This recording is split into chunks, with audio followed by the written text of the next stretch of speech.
Okay, it says I'm live. I'm going to give it a quick check to make sure that it's not full of shit. Oh, F-bombs are armed and maybe dropped.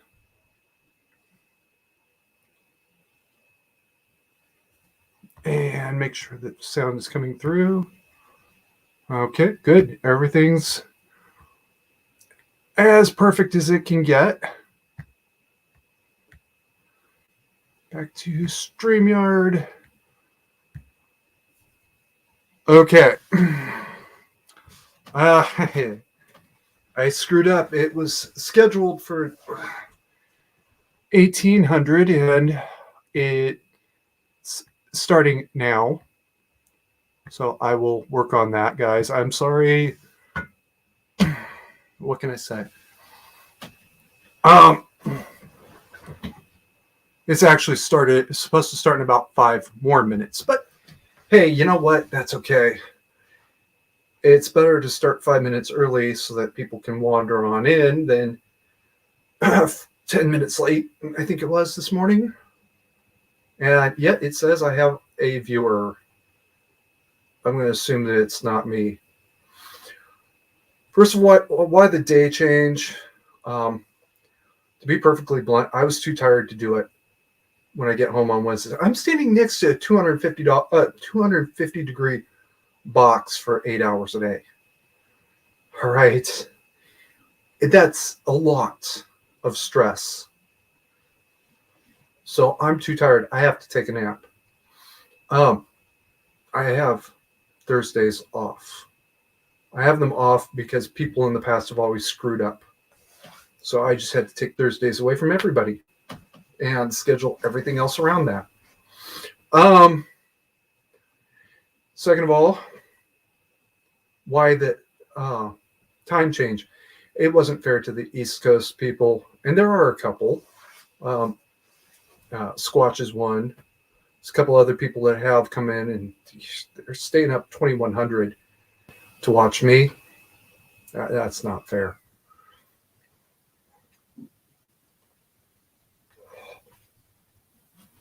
So yeah, it is now locked. It's going to be 1700 Pacific time, which Reno is on Pacific time. I don't understand why, but we are on Thursdays, so that I'm not exhausted. And I thought 1700 my time. Well, that's 1900 East Coast, or 2000 East Coast. It's a little on the late side, but it's a lot more fair that way. I'm also going to try to keep this part to an hour. So there we go. Okay. The purpose of this one is to ask me anything. So go ahead and ask questions. That's what I want to hear. In the meantime, I'm just going to run my mouth like I always do.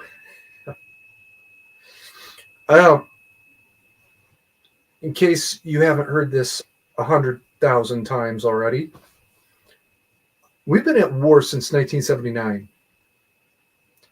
We've been at war since 1912 when World War I broke out. And it's gotten worse since then. 1912 to 1918. 1918 was World War I. The U.S. entered World War I, and this is kind of important for some of you, not because of the sinking of the Lusitania.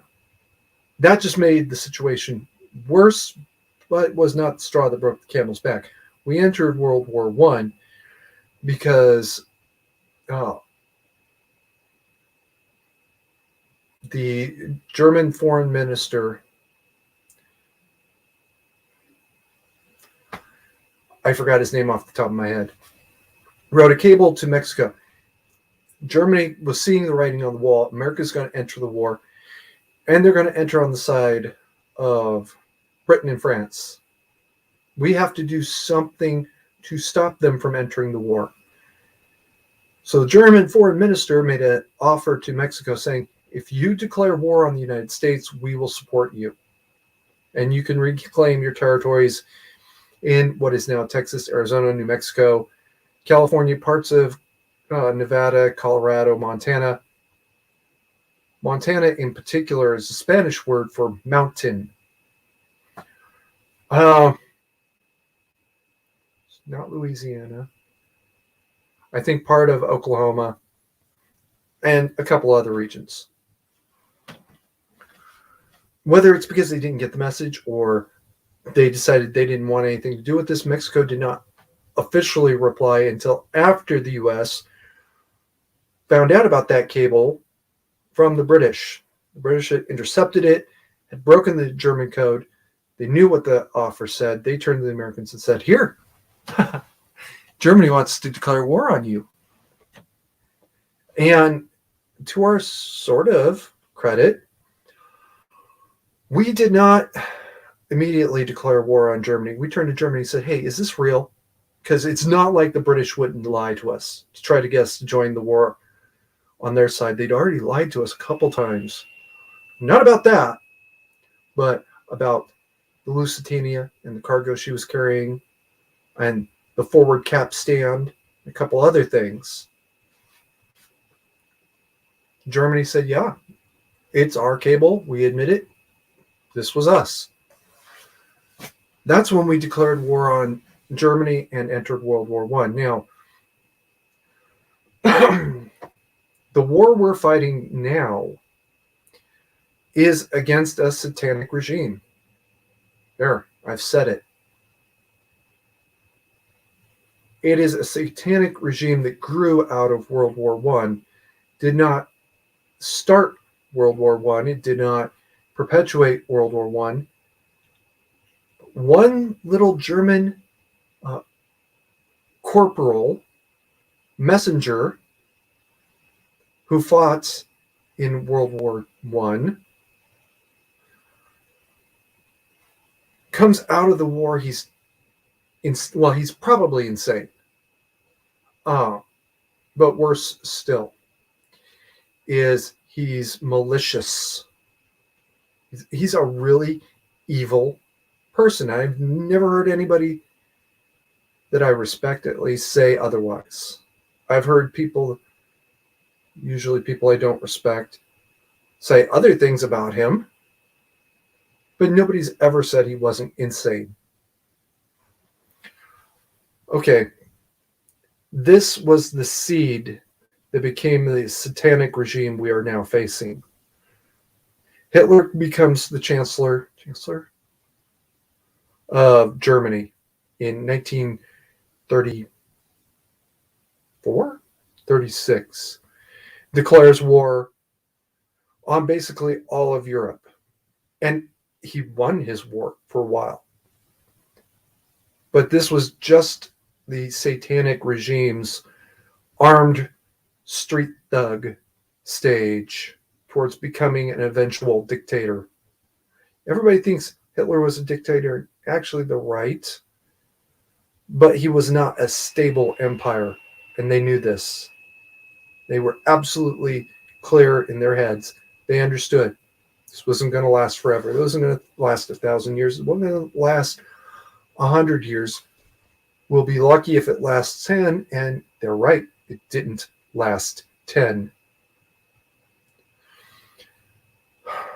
Germany implodes, but out of that implosion comes the spreading of the seeds of the satanic regime.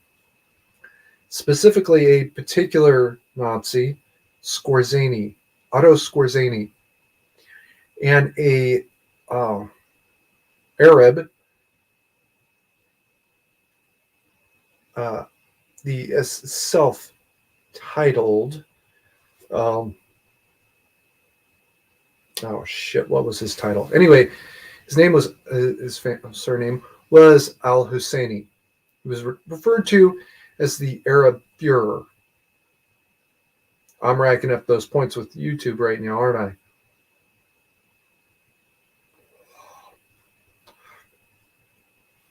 These two admit they were familiar with each other. They had some degree of cooperation in past. Skorzeny makes his escape from Germany with a shit ton of gold that he was told to use to help other Nazis escape. Skorzeny's smart enough to see the writing on the wall, realize that's never going to happen.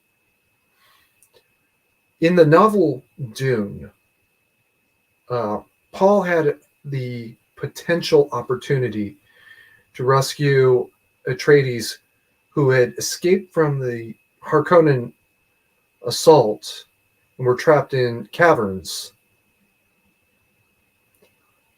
He chose not to do that.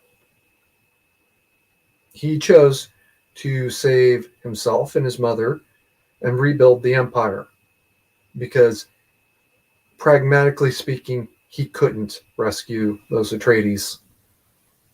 And even if he did, to what point? They were just common soldiers that would never be of any particular value to him, and draw the Harkonnens to his location. I've often wondered if that was not an analogy to what Skorzeny did at the end of World War II. I know I can't save everybody. Maybe I can save a few, but not everybody. Right now, I need to focus on saving the empire. Be that as it may or may not. Skorzeny makes his way to, the Middle East, where he links up with al-Husseini to try to rebuild the empire. Now, Skorzeny later on would actually switch sides. He gave a lot of training to what would become the Arab resistance, but then he switched sides to Israel. Why? And there's a lot of reasons he might have done that. Some of them are legitimate, most of them are not. And the strange part is they don't conflict with one another.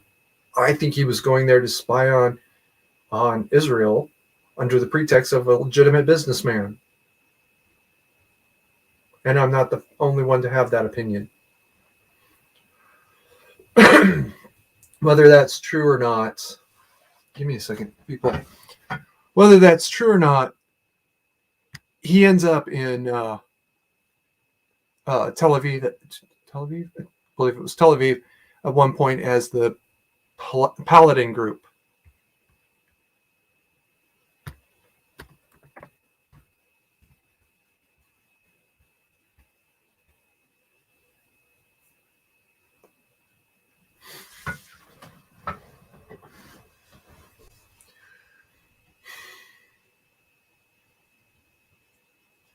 Al-Husseini, in the meantime,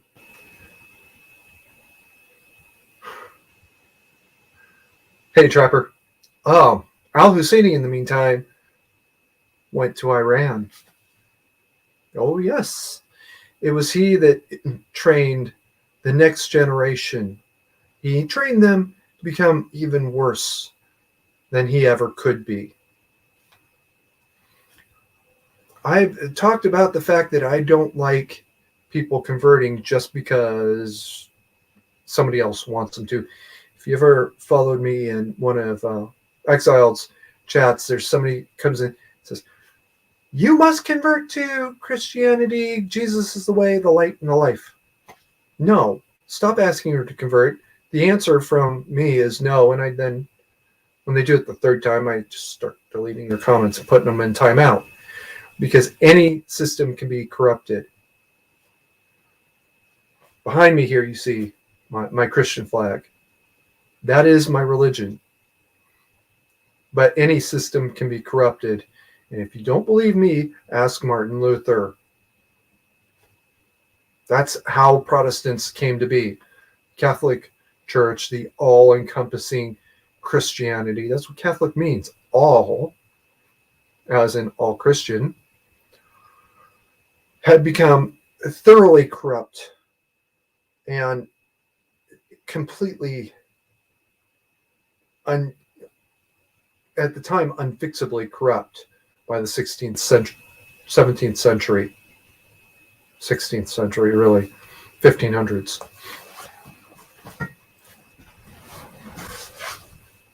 Or before that. Yeah, but before that, excuse me. The reason for multiple roads to the same place is that if one of the roads becomes corrupt or destroyed because somebody took it over, there's other roads to get there. That's the truth. Well, the religious system that Hitler was coming up through was corrupt from the beginning. That's the truth.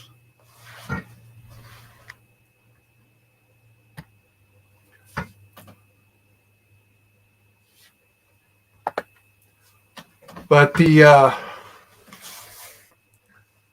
other religious systems in the world were not intrinsically corrupt, not yet. Al-Husseini took his branch of Islam and corrupted it to the point where it's unrecognizable. There is a particular joke about homosexuals and roofs in Muslim countries that I cannot repeat on YouTube. I think you can guess where this is going. That's the kind of system that Al-Husseini created.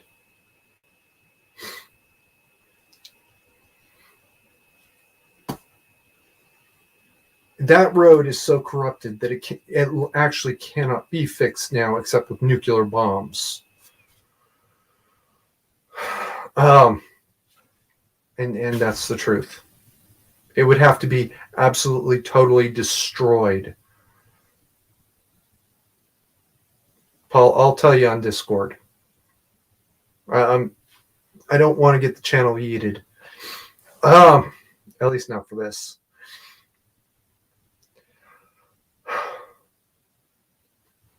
Not every Muslim is a terrorist. Not every Muslim is a Satanist.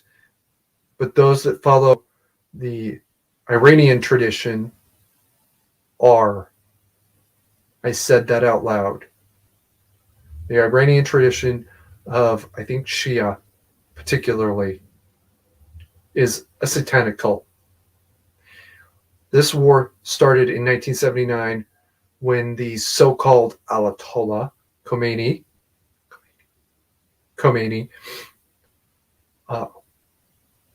overthrew the Shah. The Shah was not actually religiously corrupt. Politically, he may have been corrupt as hell. That's for other scholars to debate. Yes, I'm a historian. Yes, I should be in that debate. No, I'm staying out of it. I'm choosing to stay out of that one. But Khomeini was corrupt. He had taken the gold that had been given to him by Al-Husseini, that had been given to him by Skorzeny, that had been given to him by one of Hitler's successors, by looting all of Europe to build his little empire. Iran traffics in drugs, slavery, and internet porn, child porn. I know people don't believe me when I say this, and I don't care. I can go to the pearly gates, and as St. Peter stands there saying, "Why should I let you in?" I can look him in the eye and say, "Well, I didn't lie." St. Peter will then tell me that's a good thing, but that's not good enough, and your other sins have piled up pretty high, didn't they? Yeah. You know where you're going. Yeah. Right. Right. Maybe your appeal will be approved for review. Folks, I know I'm going to hell. I know what I'm going to hell for, but at least I can live with it. And I didn't lie. This is the war that started in 1912 and has been going on ever since. And every time we think we win, they come back and rebuild. Next time, once Iran has been removed, they'll rebuild even smaller, seemingly, scale. even quieter.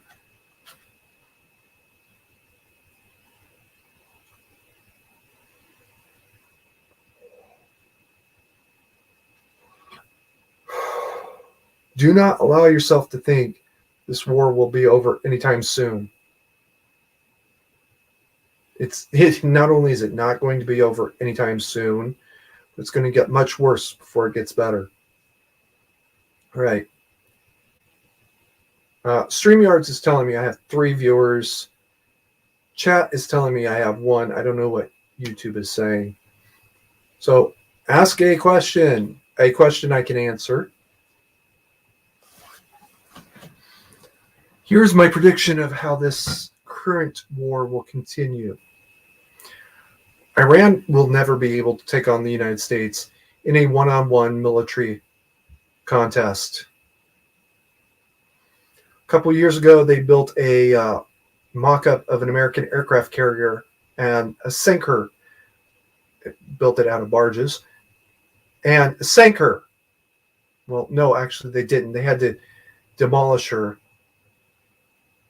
They made confirmed hits on the hull, but they didn't sink her. Now, is that because they were using training weapons, which shouldn't have destroyed it anyway? It's because they were intentionally not doing that in order to fool the world into thinking, yeah, they hit the target barge sitting in the middle of the Persian Gulf. But yeah, no, they don't really have that capability. Was it some other reason? I don't know. But I do know that they hit it pretty hard.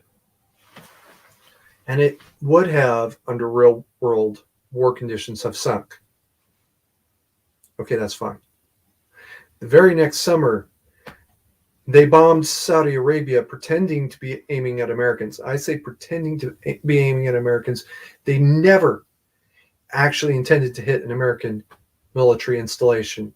They expected those missiles to all be intercepted, and all but one was. The intention was to hit Saudi civilian targets. Intercept missiles or lasers or whatever went up, brought the Iranian missiles down.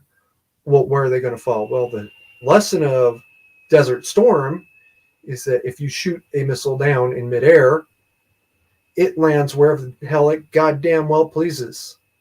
The lesson of the Shuttle Columbia disaster is if you hit it high enough, it'll land everywhere. There were bits of Columbia literally from California to Texas to Florida. Florida or Alabama? Somebody in the chat clarify. They may not have reached all the way to Florida, but they were strung over thousands of miles, and some of them hit things that did not need to be hit. I don't mean dirt. I mean, one punched through the roof of a gas station. Nobody was hurt. Be thankful. Another hit a car that was in motion. The driver was injured, very, very seriously injured. They had to extricate her. I believe it was her from the vehicle. That's a pretty serious hit. So on and so on. Iran knew these missiles would never actually make it to the American targets, even though one did. By dumb, blind, stupid luck, one did hit an American airbase. The rest hit the civilian targets that they were really intended for.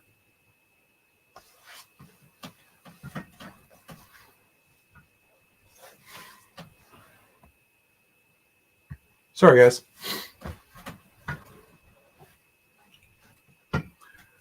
And that is what we're really up against. I know nobody believes me, and I don't care. Or very, very few believe me. I still don't care. This thing is a long, long way from over. And we need to be ready for what's going to happen next. What's going to happen next? Well, first of all, there's going to be more of these big showy demonstrations, the missile attack, sinking of the fake carrier, taking British tanker vessels in international waters. Yes, that's happened. That was a mem. Wish I still had it. It was great.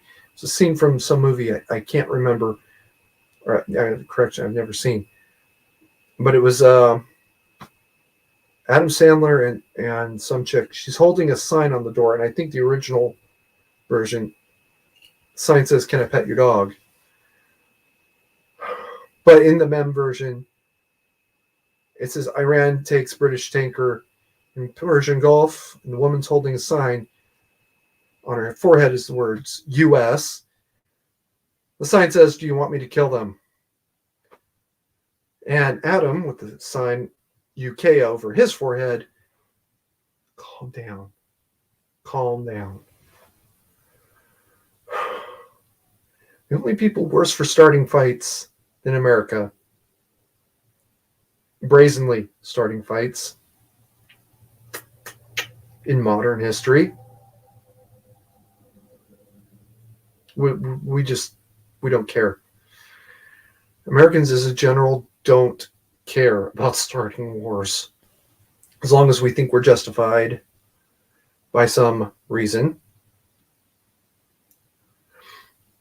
The only people who are really better as a people for fighting is Australians, because, well, Australians fight everybody, especially each other.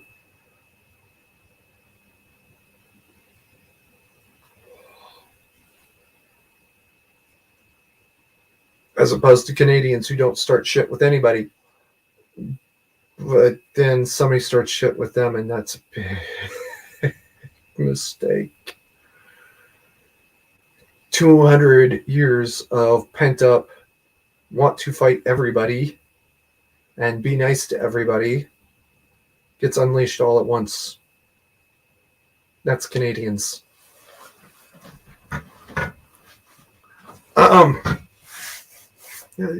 Pro tip, don't start shit with Canadians, don't start shit with Australians, and really, really go out of your way to not start shit with Americans, because we will fight you anyway.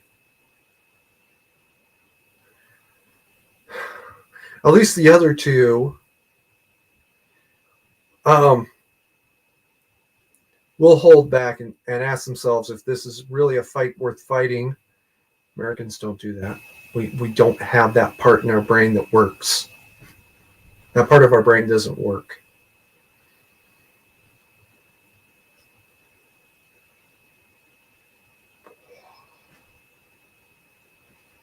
If I'm lying, call me out on it. Moving right along. This next war is going to take a second aspect, and I've talked about this a lot. Terrorism. I believe that COVID was a bioterror weapon. I believe it was created in Tehran, and I believe that it was unleashed on China. Now, whether China was doing research into this subject or not, I cannot look anybody in the eye and say, no, they weren't. I don't know. I legitimately don't know. Well, I know they were doing research. Just what was the research? Again, I really don't know. And I know certain people say they do. I know certain people are saying what they want to hear themselves, not what the facts of the matter are.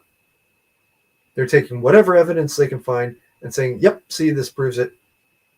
No, it doesn't. It only proves that you saw something that purported to be an email. Yeah, emails can be forged. I've seen it happen. It's been done to me at least once. It's been done about me at least once. And it is what it is. Worse still is it doesn't prove China developed anything. They just knew how it happened. Even if it was true. What it proves is they knew how it happened, not that they did it. It's very easy to blame China for a bioterror weapon getting loose because, and let's be honest here, China's history of industrial safety is a long way from the best.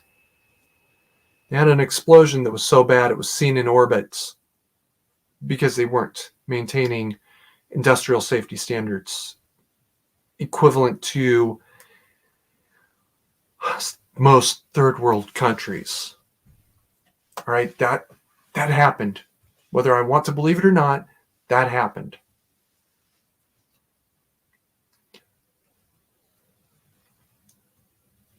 Who could blame you for believing, therefore, that China might have had one more industrial accident? Just a shame. Who could have seen this coming except literally everyone? You would be, therefore, forgiven for believing something that crazy. Or no, not crazy. Something that's simple. You see a can on the side of the road, well, obviously somebody threw trash out the window, right? That's an easy conclusion to come to, whether it's true or not. Everybody would believe that. The idea that the can blew there on the wind out of somebody's trash can where it was properly deposited a couple days earlier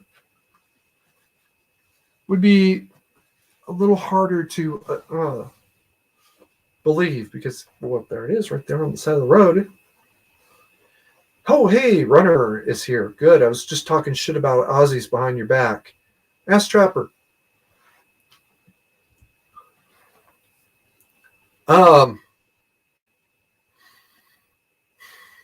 So yeah, it's easy to believe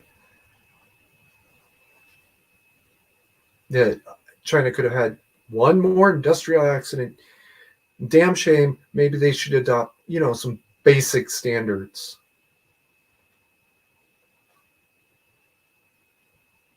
Meanwhile, Iran is sitting there snickering because the whole world believes that Iran had one more accident. Who would have ever thought a bunch of, and I have to be careful because this is, on BitChute, I would say the words. Sand dwellers. A word that starts with N. Okay. Who would have ever believed those people could have done anything like this? Nobody would have believed it in 100 years. Well, yeah, they did. And they're really good at being sneaky, backstabbing, manipulative, operatives. They are really good at it. You hear me talk shit about Iran. You don't realize I am really respectful. They're good. They are really good at what they do. Nobody wants to believe this. It's too much to think that those people could ever do anything clever and inventive and intelligent. Yeah, actually, yeah. They're smarter than you are. That's the truth. And they have a collective intelligence, not just one or two guys who are really legitimately rocket scientists. No. They got thousands of people who are actually dedicated to the cause. Does each and every last one of them realize who they really serve? In their heart, they know. They understand, yes, our master is not above, but below. What we're doing is wrong, and we know it. But we justify it in our own mind because we're at war, and we have to act as such. Reminds me of an episode of Murphy Brown.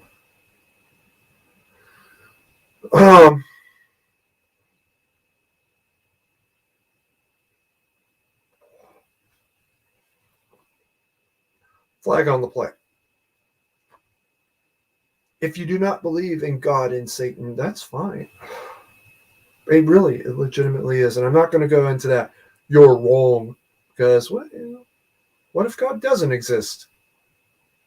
Does that change anything fundamentally? Does the Iranian regime want to see the world destroyed? Yeah, they still do.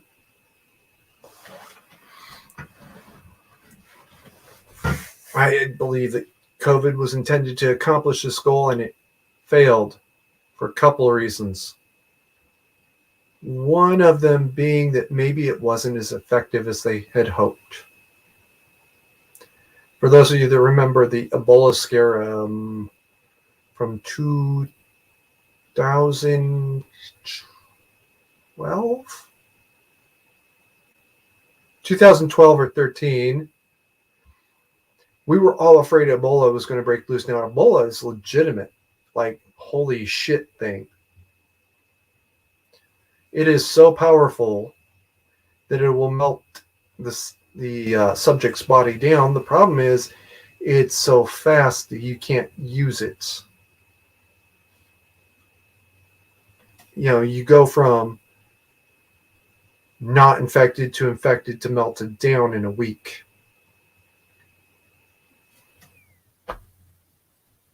That's like throwing a grenade with a five. You hold the grenade, count to 5, and throw it. Well, this is like holding it to 10, then throwing it, so it blows up 10 feet short of the target. Doesn't do you any good then, does it?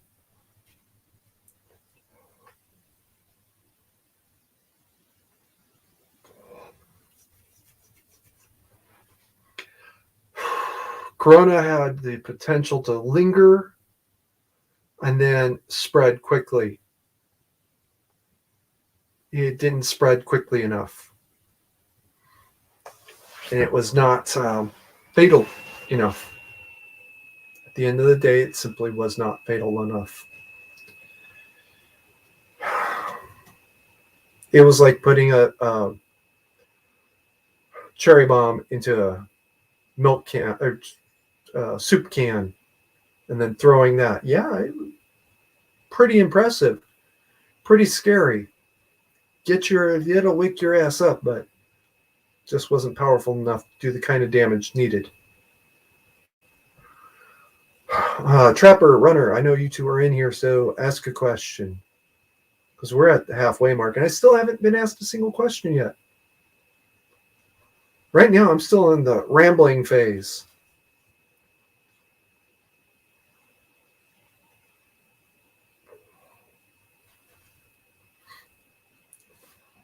Right. Red flag on the plate. I talk about Iran and how it's a corrupt Muslim theology. Does that mean all Muslims are corrupt? No. No. As I am so fond of quoting Matthew 7:1-2, judge not lest ye be judged yourself. And by the measure ye judge, so shall ye be judged. I am judging Iran by the same measure that they judged the entire rest of the world. Nothing more, nothing less. I'm not judging the entire Muslim world. I talked about Saudi Arabia earlier. Okay, great. I'll go back to that. Saudi Arabia is not a satanic regime, a corrupted Muslim theology. All right.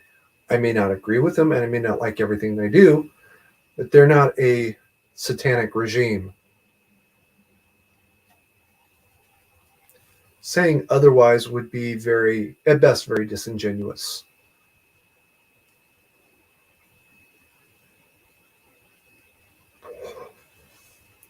Kuwait has been on the wrong side of a corrupt regime.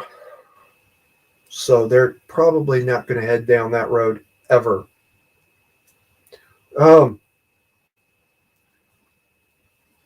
Iran is paving that road in blood and bombs, and worse still is exporting it. I believe the next stage, after distractionary activities,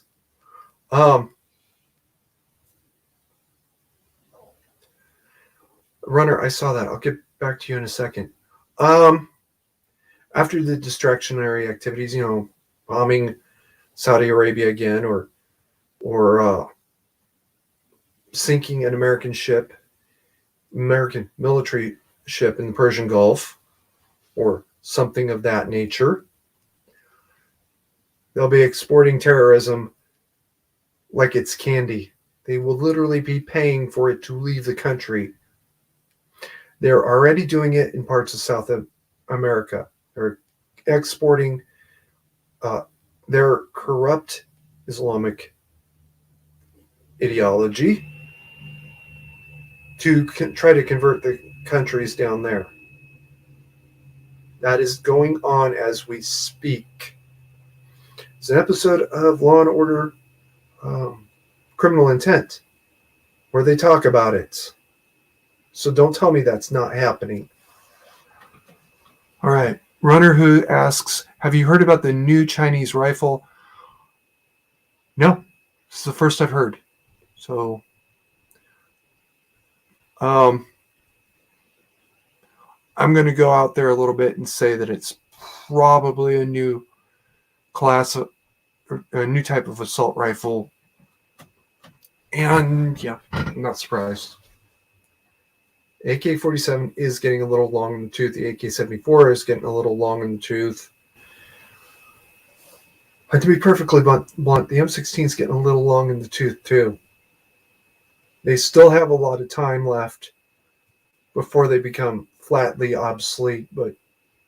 And I've talked about this before, there's going to be a next generation of assault rifle coming down the line in the next 10 or so years. I've even speculated that I thought it would be built around a 50 caliber mag, but it'll be designed with a 30 caliber cartridge, 30-06 cartridge. They're going to be going back to some classic shit. Flag on the play. I know that sounds strange, but the 50 cal mag gives them the most room to work with. 30 cal means it'll fit, and it'll be very, very effective for a very long way. Runner Who says, yeah, it's a smaller AR. Okay, all I know of the Norinco, which is a direct 1.1 AR-15 clone, or excuse me, the prototyping was a direct 1.1 AR-15 clone. And they've been working on that for a decade or more. So that might be what he's talking about. Maybe it'll be going into actual service here in a couple of years. You really shouldn't bet against that. The idea that China is incapable of developing a new generation of assault rifles is the same kind of thinking that says Iran is incapable of producing a coronavirus. It's the same kind of thinking that says Afghans are incapable of flying planes into buildings.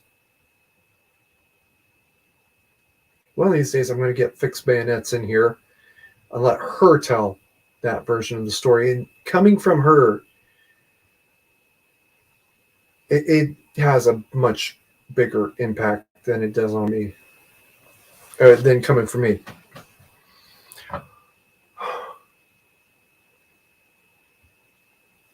Okay, it's called the Quebec Bravo Zulu TAC 191. I will try to remember to look that up after the stream. I'm curious. I am. It'll probably, if it follows an AR pattern exactly, it'll probably be obsolete in about 10 years. And I mean the 5.56 round. The 5.56 is being defeated by battlefield armor. That's the truth. Now, soldiers in war carry heavier armor than cops on the beat. That's also true. But it's still getting defeated by battlefield armor. Its days are numbered. And we should not pretend to be surprised that this day was coming. We should have been preparing for it a decade ago.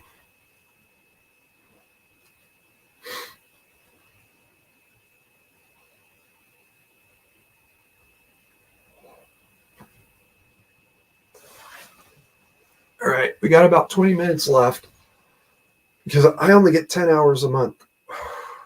So I'm already pushing it pretty hard. Get your get home bag ready. Oh, yes.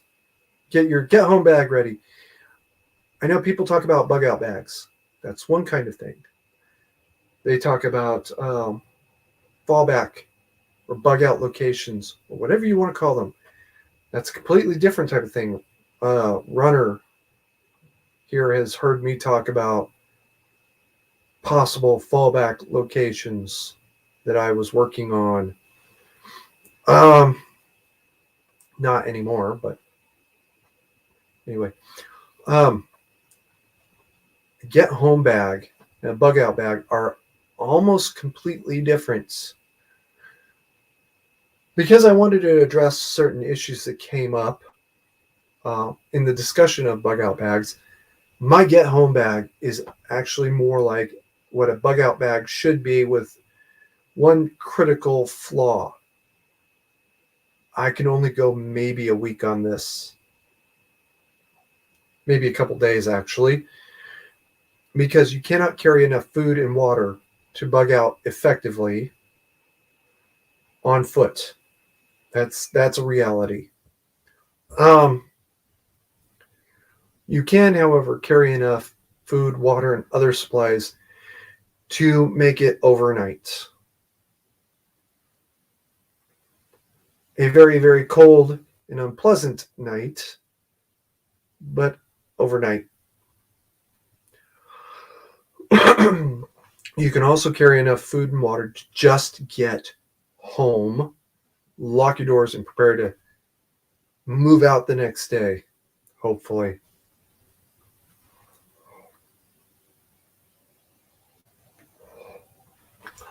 You may not be given the choice. You may have to fight your way out of your house day one. And if your area has gotten to that point, if you really are Anna at Dawn of the Dead morning, get out the night before. If Anna and her husband had seen what was coming the next day, they would have packed up and left that night. The sooner you can pack up and leave, the better off you are.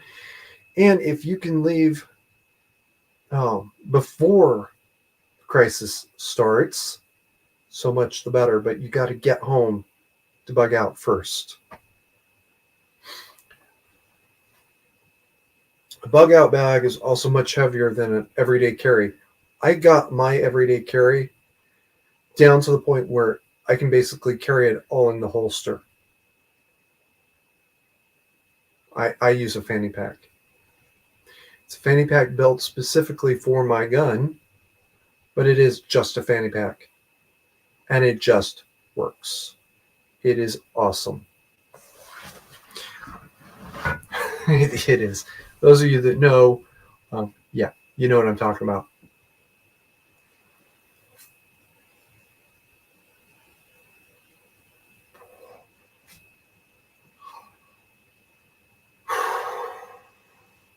Sorry. Either way, get this ready. Where you put it is important because you need to be able to get it no matter what. An earthquake may force you to evacuate an earthquake, not a riot, not an act of God, not a nuclear bomb, none of that shit. Earthquake. I grew up in an earthquake zone. An earthquake can force you to leave immediately. If you're lucky, you leave immediately. A meteor strike may destroy everything around you. The rising of a volcano on Rodeo Drive may destroy everything before you even have a chance to evacuate. Uh, it is also fair to say I'm a little bit of a Tommy Lee Jones fan. All right. By the way, taking over Central Park might force people in surrounding buildings to evacuate. Just saying. Even though it was for a declared 2-day thing, 3-day, whatever.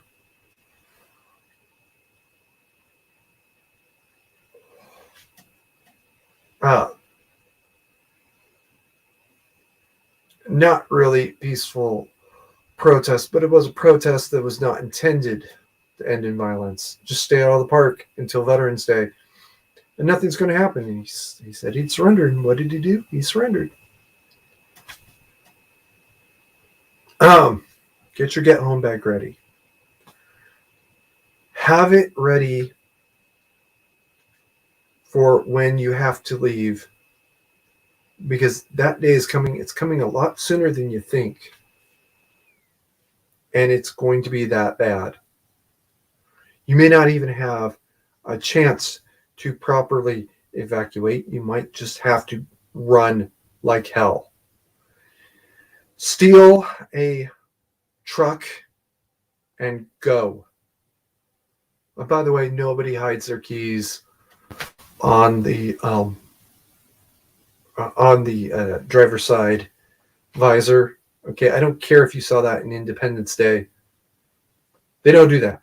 You'll just have to hotwire the truck. I don't know how to hotwire trucks, by the way.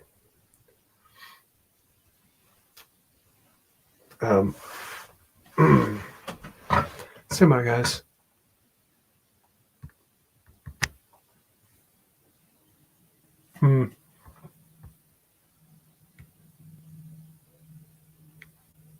Okay.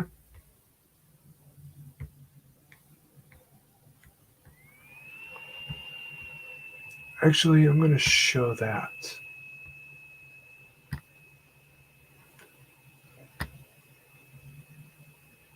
Okay. So those of you that want to see it later, you can. Yeah, you can. Have your get home bag. Enough to get home. Nothing more, nothing less. One night, possibly, in the cold, and then homeward bound. I'm getting ready to order about a dozen of the snack bar size versions of the Mayday emergency food. I got the water bottles. I can grab my Gatorade bottle on the way out. I can also grab my coffee thermos on the way out.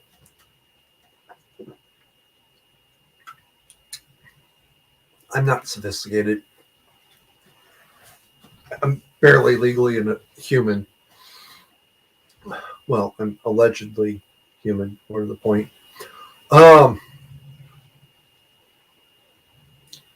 And carry all day, every day.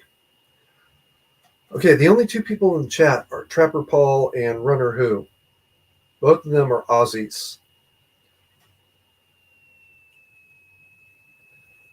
I want to hit on something because this was actually rather important. About 4 years ago, I started looking into homemade guns.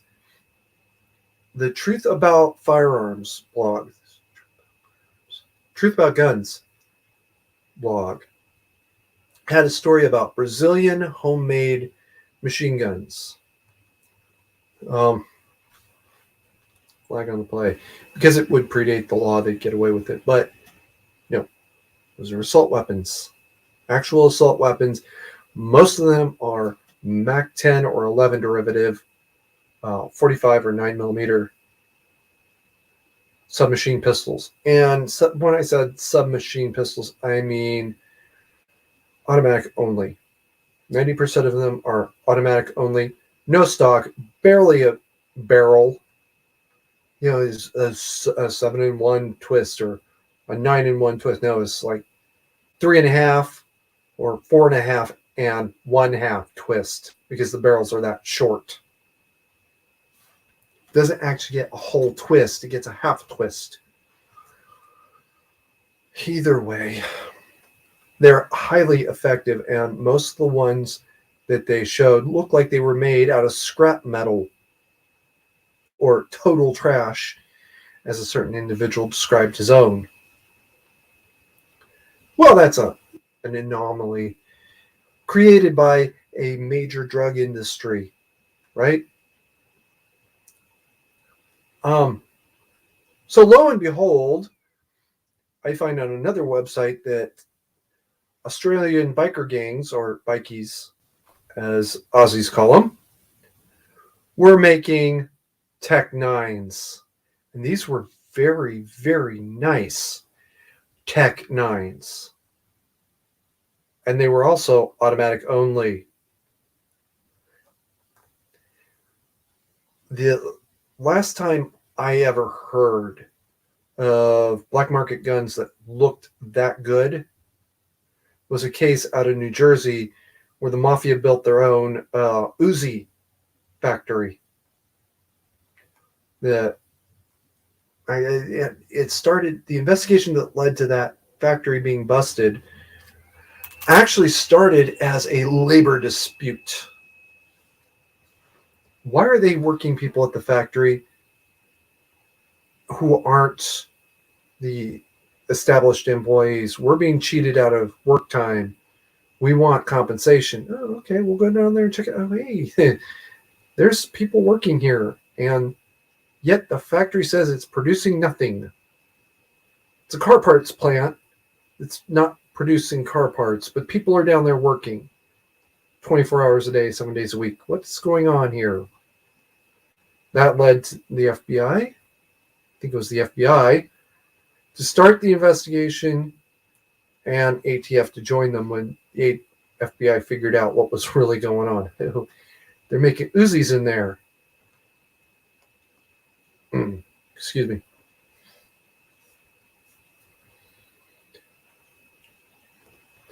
Either way,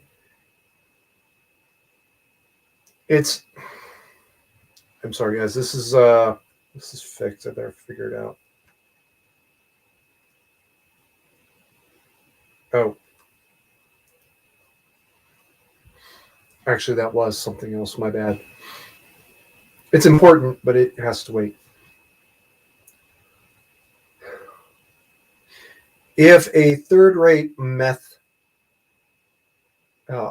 cookers, if third-rate meth cookers are able to make Tech 9s, what on earth is stopping you? I'd love to know. Tell me in the chat.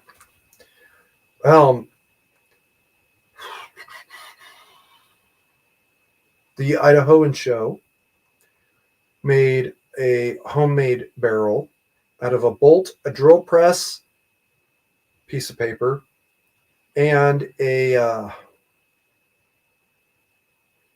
car jack, bottle jack. Wow. Talk about going cheap. Flag on the play.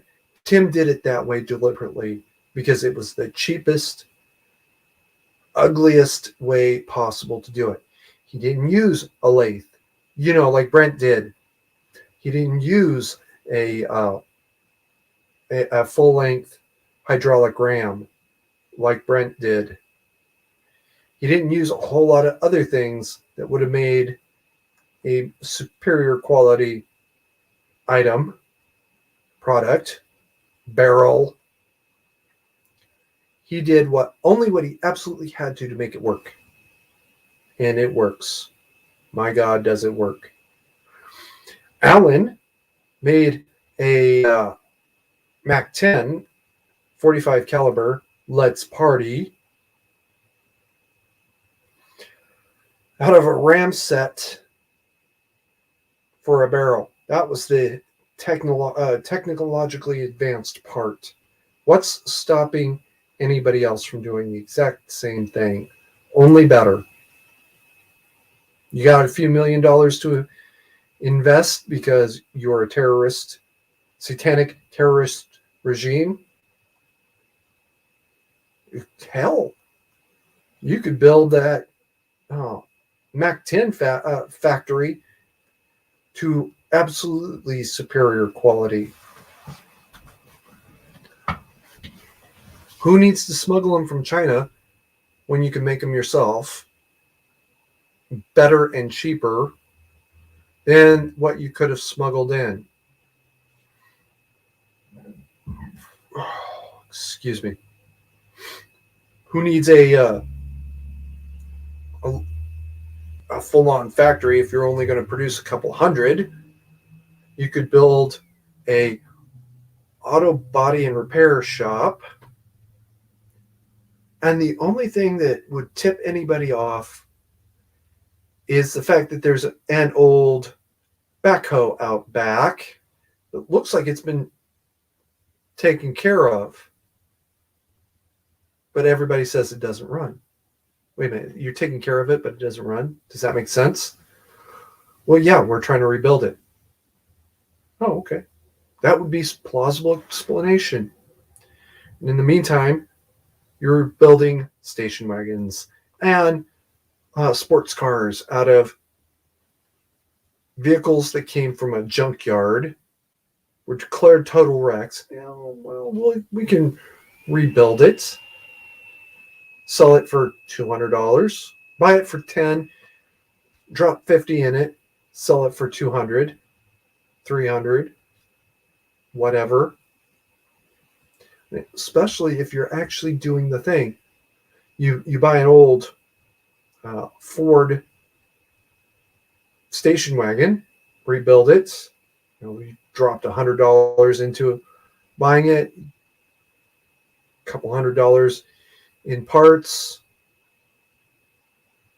bend all the body panels back into the proper shape and sell it for $500. It's $400 profit. It's closer to $200 profit.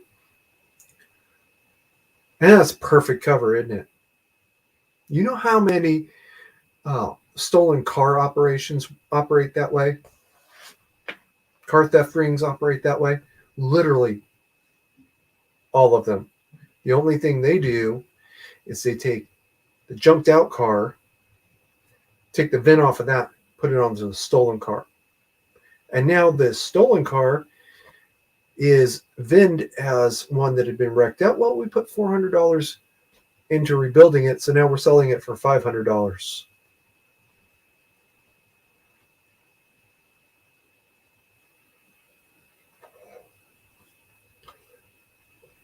And only a really, really close inspection will reveal that no, this was actually a stolen car. People talk about secret marks. It's not a secret. It's all the other serial numbers on the car. You've literally got to swap out the starter, the engine, the transmission,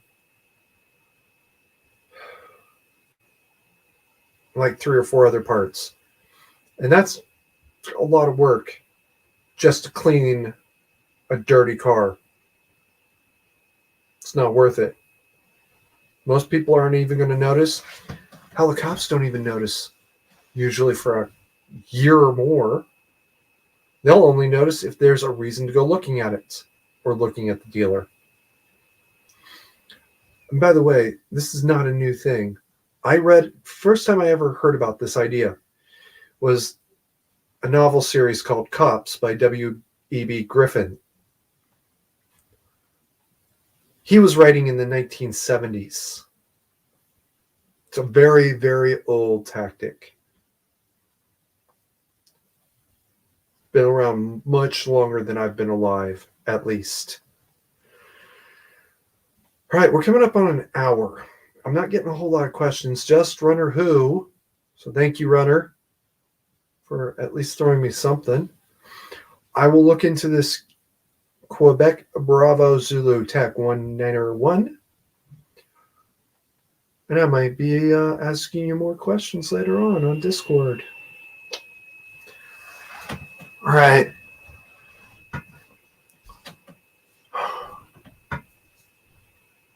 Carry all day, every way day.